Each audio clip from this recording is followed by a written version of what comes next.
Hello friends, आज हम लोग स्टार्ट करेंगे लॉगरिथमिक टेस्ट। तो लॉगरिथमिक टेस्ट कब यूज़ होता है? जब हम लोग डीएलएम्बर्ट टेस्ट या राबी टेस्ट लगाते हैं, उसमें जब n और x हो, बट अगर n to the power n यानी नंबर के ऊपर पावर अगर कांस्टेंट होती है तो हम लोग पी सीरीज लगाते हैं, जैसे 2 स्क्वायर 3 स्क्वायर 5 स्क्वायर 6 स्क्वायर, तो कांस्टेंट पावर है। बट अगर पावर भी वेरी करे, जैसे 2 to the power 2, 3 to the power 3, 4 to the power 4, 5 to the power 5, यानी नंबर के संग उसकी पावर भी वेरी करे, तो हम लोग उस केस में कॉशी रूट टेस्ट लगाते हैं। बट अगर x भी साथ में हो और n की पावर n फॉर्म में भी वेरी करे, तो हम लोग उस केस में यूज़ करते हैं लॉगरिथमिक टेस्ट। यानी अगर पावर फिक्स है तो पी सीरीज टेस्ट, अगर पावर वेरी कर रही है तो कॉशी रूट टेस्ट, अगर x आ रहा है तो डीएलएम्बर्ट या राबी, और अगर n की पावर n के संग x आ जाए तो लॉगरिथमिक। आई थिंक आपको ये चारों फेजेस क्लियर हो गए होंगे अब। तो हम लोग स्टार्ट करते हैं। लॉगरिथमिक टेस्ट होता क्या है? तो हम लोग पहले रेशो निकालेंगे U N upon U N plus one का। एज लॉगरिथमिक टेस्ट है तो फिर हम लोग क्या करेंगे, इस रेशो का लॉग ले लेंगे और इंटू एन कर देंगे। अगर हम लिमिट निकालते टाइम ये वैल्यू एल आ जाए, और अगर इस एल का वैल्यू ग्रेटर देन वन है, तो सीरीज़ क्या होगी, कन्वर्जेंट। अब फिर से हम लोग आ जाते हैं, अगर ये ग्रेटर देन वन है तो इसका मतलब है यू एन प्लस वन छोटा है और यू एन बड़ा है, यानी यू एन प्लस वन छोटा है, यानी आगे के टर्म क्या हो रहे हैं, छोटे हो रहे हैं, तो सीरीज़ क्या होगी, कन्वर्जेंट होगी। और अगर ये वैल्यू लेस देन वन है, लेस देन वन का मतलब है ये लेस देन वन है, इसका मतलब है यू एन प्लस वन क्या होगा, बड़ा होगा, यानी नेक्स्ट टर्म प्रीवियस टर्म से बड़ा होता जा रहा है, यानी सीरीज हमारी क्या है, फैल रही है, यानी ये क्या होगा, डाइवर्जेंट। तो आप इस टाइप से भी रेशो के बेसिस पे भी कन्वर्जेंट और डाइवर्जेंट को याद रख सकते हैं। अगर आगे के टर्म्स बड़े होते जा रहे हैं तो डाइवर्जेंट, आगे के टर्म्स छोटे होते जा रहे हैं तो कन्वर्जेंट। सिमिलरली अगर एल का वैल्यू वन होगा तो हमारा टेस्ट फेल हो जाएगा। लॉगरिथमिक या टेस्ट है, इसलिए हम लोग रेशियो यानी U N upon U N plus one का क्या करते हैं, लॉग लेके इंटू एन कर देते हैं। तो अब हम लोग प्रॉब्लम्स देखते हैं। इस प्रॉब्लम में क्या है, एन भी दिख रहा है हमें, एक्स भी दिख रहा है, और साथ साथ N to the power N, 2 to the power 2, 3 to the power 3, 4 to the power 3।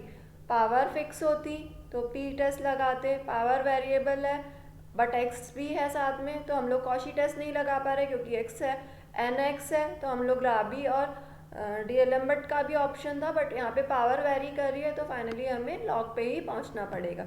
तो लॉग टेस्ट के लिए पहले हम लोग यू एन निकालेंगे। यू एन क्या होगा, आप सेकेंड टर्म से आइडिया लगा सकते हैं, N to the power N, X to the power N, factorial N. ठीक है, तो एन जैसे थर्ड टर्म में क्या आ रहा है, 3 की पावर 3 यानी एन की पावर एन, एक्स की पावर 3 यानी एक्स की पावर एन, फैक्टोरियल एन। तो आपको आइडिया लग जाएगा सेकेंड और थर्ड टर्म से कि हमारा एन टर्म क्या होगा।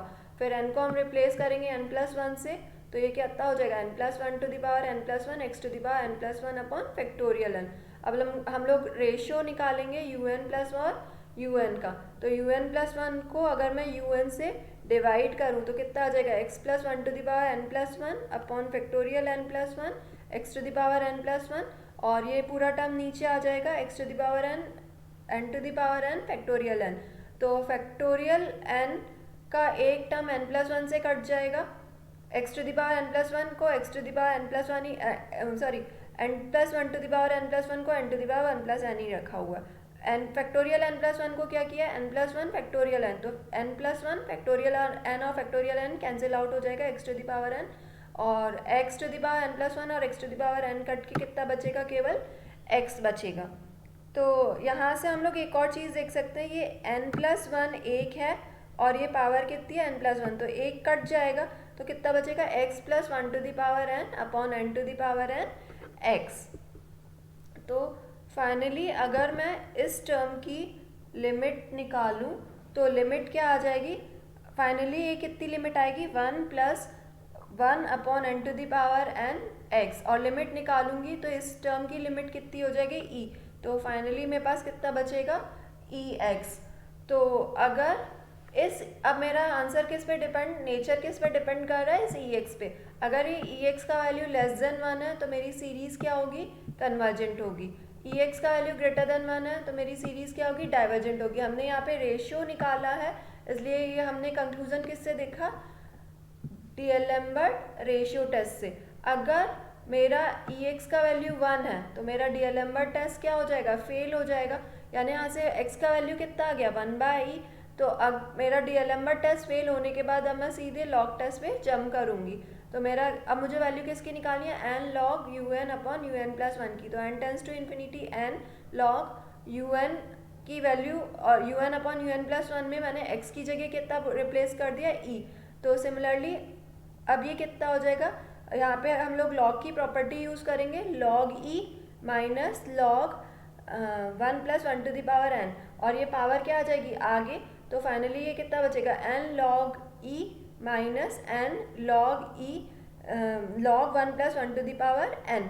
तो log e कितना होता है 1। तो फाइनली यहाँ पे कितना बचेगा n, और यहाँ पे कितना बचेगा हमारे पास n⁴n। अगर मैं यहाँ पे लिमिट का कॉन्सेप्ट यूज़ करूँ n टेंस टू इन्फिनिटी पे, तो अभी मेरी अनडिटर्मिनेट फॉर्म बन रही है।